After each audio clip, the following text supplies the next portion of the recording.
We want to take you now to the White House, where President Biden is giving an update on the pandemic and vaccination efforts. Let's listen in. And first, where are we? Well, as everyone knows, I promised that we'd administer 100 million shots in my first 100 days. After we met that goal, we doubled it to a historic 200 million shots. By the time we reached the 100 days last week, we had shattered that mark with over 220 million shots in arms. And as we stand here today, almost 150 million Americans have gotten at least one shot. Over 105 million Americans are fully vaccinated. And among our most vulnerable populations, seniors, we're nearing 85% of those who've gotten their first shot. 70% of the seniors are now fully vaccinated. It's a dramatic turnaround from where we were in January, when less than 2% of adults and less than 1% of seniors were fully vaccinated. Not only that, cases are down in 40 states these past 2 weeks. Deaths are down dramatically since January, down over 80% among seniors, which includes a drop among Hispanics of 80% and among African Americans of 70% of seniors. There are tens of thousands of Americans alive today because who would not be alive otherwise were they not had access to rapid vaccination program. Moms and dads, sisters and brothers, grandparents, neighbors, old friends, they're around now, and thank God for that. Now, where do we go from here? Well, as we anticipated, the pace of vaccination is slowing. Now the majority of American adults have already gotten their first shot. But we're still vaccinating millions of Americans every day. In fact, in the last 10 days, 1 out of every 10 adult Americans got a shot. But soon we'll have reached the adults who are most eager to get vaccinated. And at that point, this effort will shift to a new phase, which is what I want to talk about today. Our new phase will focus on 3 areas. First, children between the ages of 12 and 15 years of age. They're not yet eligible for a vaccine.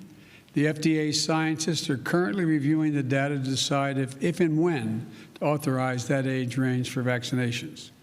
The FDA and the FDA alone will make that decision. But today, I want American parents to know that if that announcement comes, we are ready to move immediately move to make about 20,000 pharmacy sites across the country ready to vaccinate those adolescents as soon as the FDA grants its okay. Now, most Americans have a vaccination site about as close as their house is near to a neighborhood school. We're also going to slip vaccines directly to pediatricians, ship them to pediatricians during the following weeks, so parents and their children can talk to their family doctor about it and get the shot from a provider they trust the most. Easy, fast, and free. And if teens are on the move this summer, they can get their first shot in one place and a second shot elsewhere. We know that adolescents are at risk from COVID-19. Though serious illness at that age range is rare, they can still get sick and spread the virus to others. So my hope is that if the vaccine is authorized, parents will take advantage of it and get their kids vaccinated. The second area of focus is making it more convenient for everyone to get a vaccine. We know that many adults have not been vaccinated because they have found it too confusing or too difficult or too inconvenient to get a shot. So for those having trouble finding a location or making an appointment, we're going to make it easier than ever. We have formally launched a simple website where you can find the vaccination location closest to you. That site is vaccines.gov. Let me say it again, vaccines.gov. Go there now, find a location to get the shot, and make an appointment. Also today, if you prefer texting, we have another easy way to get the shot. Text your zip code to the following number, 438829.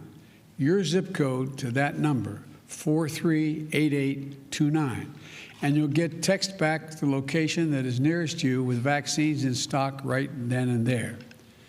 Yes, you can text your zip code right now to 438829 and get text back within minutes to places nearest to you to get a vaccination that are available immediately. So send this to your kids, your grandkids, your friends who have not been vaccinated yet. Now, I know some people find making an appointment in advance inconvenient. So starting this week, we're also going to direct all federal pharmacy partners to begin to provide walk-in hours. You'll soon be able to get vaccinated without an appointment at the vast majority of our 40,000 pharmacy locations across the country. We're also encouraging our state and local partners to have a walk-in ability as well to the sites that they run. And beginning next week, we'll be shipping new allocations of vaccine to rural health clinics, getting more vaccines to more rural clinics so Americans who don't live near one of the 75,000 vaccination sites will have new options that may be closer than anything they thought. We know that vaccination rates are lower in rural areas, and that's why we're going to get vaccines closer than ever to rural residents. Also, as we wind down the large mass vaccination sites, we'll move towards smaller locations, even more convenient to the unvaccinated. So, for those who don't want to drive the distance to a large vaccination site, we'll have smaller sites, closer to the unvaccinated. And for the first 100 days, our goal will be to make it possible for people to come and get vaccinated, and we'll succeed beyond anyone's expectations, I believe. Now we're going to have to bring the vaccine to people who are less eager. So we also know that there are millions of Americans who just need a little bit of encouragement to get the shot. I recently called on employers to do their part by offering paid time off for employees to get vaccinated and opening up a tax credit program that reimburses the businesses for the cost of giving the employee the time off to get vaccinated. And I want to thank the 1,000 businesses that have stepped up so far. We're also going to roll out new partnerships with the business community. We're working with major businesses like grocery stores to provide special deals like discounts to shoppers who come to their stores to get vaccinated. And it works both ways. Bring them in to get vaccinated, but when they're in, they'll get discounts to purchase goods in that store. Further, we're working with major sports leagues to launch special promotions for their fans. Things like ticket giveaways, in-stadium vaccination programs, discounts on merchandise, and other creative ways to make it easier and more fun to get vaccinated. Now, I'm making it sound more fun to get vaccinated, but it doesn't hurt to get vaccinated. I'm not saying it's fun, but they'll be able to have other things available besides being protected from the virus. I'm going to repeat. We're going to make it easier than ever to get vaccinated. Visit vaccines.gov, or text your zip code to 438829, 438829. Walk into your local pharmacy without an appointment. Go to the doctor or a local health clinic. It's free. It's nearby.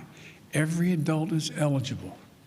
You know, go get the shot as soon as you can. The third area of our focus is Americans who still aren't sure they want to get vaccinated. We've seen the confidence in vaccines rise steadily these past few months among virtually every segment of the population. And as more and more Americans see their friends and family get vaccinated, they're making the choice to get vaccinated themselves. Democrats and Republicans, progressives, conservatives, people of all persuasions are getting vaccinated. In fact, the fact is that nearly 85% of seniors have had at least one vaccination shot, and the wide cross-section of the nation trusts the vaccine, regardless of race or ideology. Now, we need to make the same progress for those under 65 years of age. There are a lot of younger people, especially those in their 20s and 30s, who believe they don't need it. Well, I want to be absolutely clear. You do need to get vaccinated. Getting vaccinated not only protects you, it also reduces the risk that you give the virus to somebody else.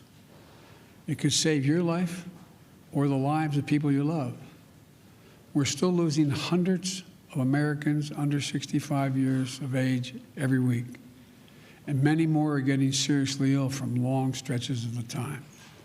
Look, even if your chance of getting seriously ill is low, why take the risk when you have a safe, free, and convenient way to prevent it? Additionally, we know that some people may need more information to decide whether to get the vaccine. There is now plenty of information for people to do their homework within nearly 150 Americans living, in fact, with 150 million Americans that are living now, have gotten the vaccine. Talk to someone you trust, like your physician or your pharmacist, or people who have already been vaccinated.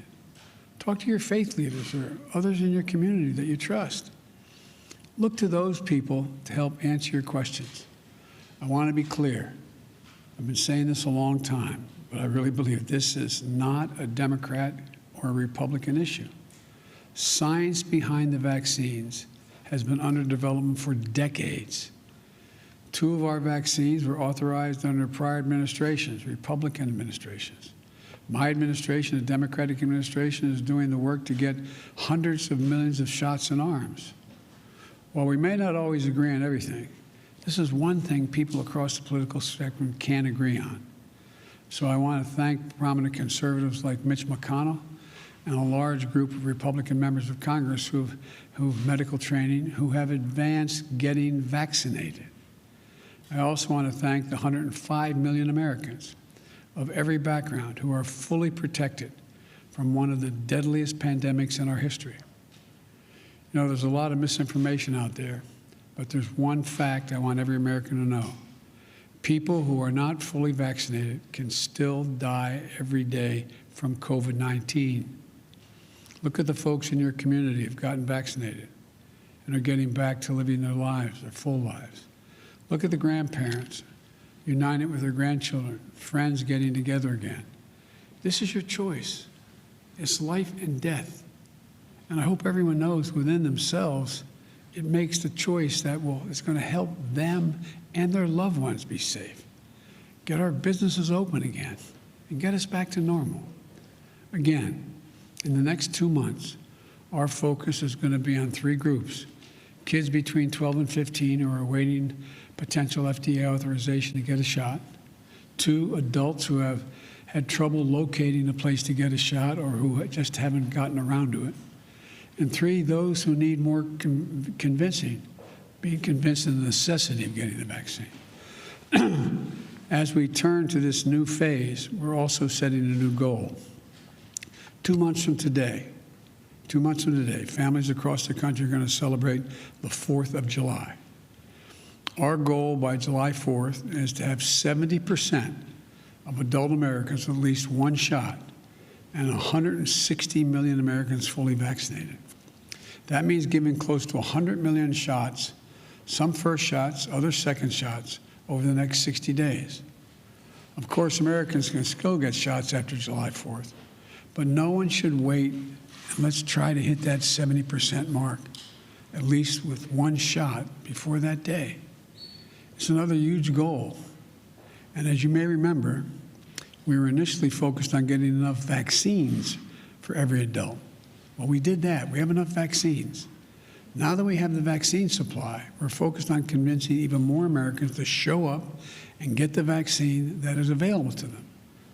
If we succeed in this effort, as we did with the last, then Americans will have taken a serious step towards a return to normal. That's July 4th. But we're not there yet. That's why I'm asking people to continue to follow the CDC guidelines as we work to get more people vaccinated. And to clear up any confusion, the good news is that last week the CDC said that vaccinated people do not need to wear their masks outside unless there are very crowded settings like a sporting event. And if we can continue to drive vaccinations up and caseloads down, we'll need our masks even less and less. I know it will take time to get everything back to normal. You know, we're all going to have to be patient with one another. Masks have needlessly divided this country. Masking as directed is a patriotic duty, but so too is treating each other with respect and patience. One final point. As I said in my address to Congress last week, Congress is going to be the arsenal for fighting COVID-19, just like we were for the arsenal for democracy in World War II. Not only because it will have kept us safe, but because it's who we are. Well, we've already committed to work to send 60 million doses of AstraZeneca vaccine to other countries, starting this month and into June. That means of all the vaccines we produced for the United States at that time, we'll have given about 10% to the rest of the world. It's a significant humanitarian commitment in addition to our funding of COVAX. And I'll have more to say about that soon. I'll conclude with this. The light at the end of the tunnel is actually growing brighter and brighter. So Americans have sacrificed and served to make this progress possible, showing the best of who we are as a people. We need you. We need you to bring it home. Get vaccinated. In 2 months, let's celebrate our independence as a nation and our independence from this virus. We can do this. We will do this. Thank you all. May God bless you and may God protect our troops. Thank you. Mr. President, how much harder will this next phase be for the vaccination campaign? I'm sorry, you're both speaking, one at a time. Okay, Mr. President, where are you sending the AstraZeneca doses first? What will be the criteria? Countries like India or Brazil that needs the most, or will be to We're helping Brazil. We're helping India significantly. I spoke to Prime Minister Modi. What he needs most is he needs the material and the parts to be able to have his machines that can make the vaccine work. We're sending him that. We're sending him oxygen. We're sending him a lot of the precursors. So we're doing a lot for India. With regard to the AstraZeneca vaccine, which we have sent that vaccine to Canada and to Mexico, and there are other countries that we're talking to now. As a matter of fact, I talked to head of state today. I'm not prepared to announce who else we'll be giving the vaccine to, but we are going to, by the 4th of July, have sent about 10% of what we have to other nations, including some of the ones you mentioned. How harder will this next phase be for the administration? How much harder compared to your first 100 days? Well, I think in one sense it's easier in that it's up to convincing the American people rather than guaranteeing them we'd have the supply for them. So that was really hard. It was really hard to get from, as that old expression, 0 to 60 miles an hour. It was very hard to get from a very low count to 600 million vaccines and then set up all the logistics. But I think what's going to happen, it's my prayer, that more and more people who get vaccinated are going to be listening to people who they love and are around, and they're going to say, why don't you just go ahead and do it? And there's some evidence. We still had a good dose of vaccine being administered the last 2 weeks, and it's still moving. But we know we're going to get to a place where the doubters exist, or the people who just are, I don't want to say lazy, just not sure how to get to where they want to go. It's going to be hard. So we're going to keep at it. We're going to keep at it. And I think the end of the day, most people will be convinced by the fact that their failure to get the vaccine may cause other people to get sick and maybe die. Mr. President, if this phase... Let me finish here, okay? I promise I'll get to you, okay? And so it's, in one sense, it's harder. I mean, it's easier because I don't have to put together this massive logistical effort. But in the other sense, it's harder. It's beyond my personal control. I could, not control, but I could arrange and make sure those other things happened if we did it well. I think we did. But it's going to be harder. Yes, ma'am. Thank you. If this phase is not successful, are there any circumstances under which you would require the vaccine for people to do certain things like travel? And if not, what more can you do beyond this? Well, I'm not going to, I'm one of these guys who thinks thinks positively and not negatively. So there's more that we can do. One of the things we can do is we can continue to produce more of the vaccine, work harder to get it available to more people, and export a lot of that to help. Secondly, whether we're going to, I think that we're going to continue to, we're going to continue to try to bring in and effectively spokespersons to represent communities that, in fact, people listen to. And it's going to get more granular, I think, rather than large. The likelihood of us being able to get, 100,000 vaccinations in a week at a major site is getting harder and harder. There's those people desperately wanting to get the vaccine. So I think we're going to make some real progress here. We'll see, but we're going to keep at it. Can you say whether you've spoken to your trade representative yet? Say again? Can you say whether you've spoken to your trade representative yet, Captain Tai, about the issue of issuing waivers on vaccine patents? Is that something you would support? Well, we're going to decide that as we go along. I haven't made that decision yet. Would you consider ordering more doses from Pfizer and Moderna? We are. You've already ordered 100 million more from each. Would you order additionally on top of that? The answer is we're going to, as long as there's a problem anywhere in the world, even if we solve it here, we're going to move as quickly as we can to get as many doses of Moderna and Pfizer as possibly can be produced and export those around the world. Yes, ma'am. This is the last question. Mr. President, thank you. Are you planning to meet President Putin during your trip, your upcoming trip in Europe? Is there a meeting that you're planning to have with him? With whom? With President Putin? That is my hope and expectation. We're working on it. Thank you. Mr. President, why isn't your goal higher for vaccinations? The U.S. is currently administering about 1 million first doses per day. 35 million, you need about 35 million new people to hit 70%. Why not set that target for 75% or 80% of the public? Well, I'd like to get it 100%, but I think realistically we can get to that place between now and July 4th. And by the way, it's not like July 4th, the doors close. It's just I picked July 4th to try to get to a place where we get back closer to normal. And so we're going to be vaccinating people into next fall. This is not going to something all of a sudden July 4th we're going to just declare it's over. Thank you so much.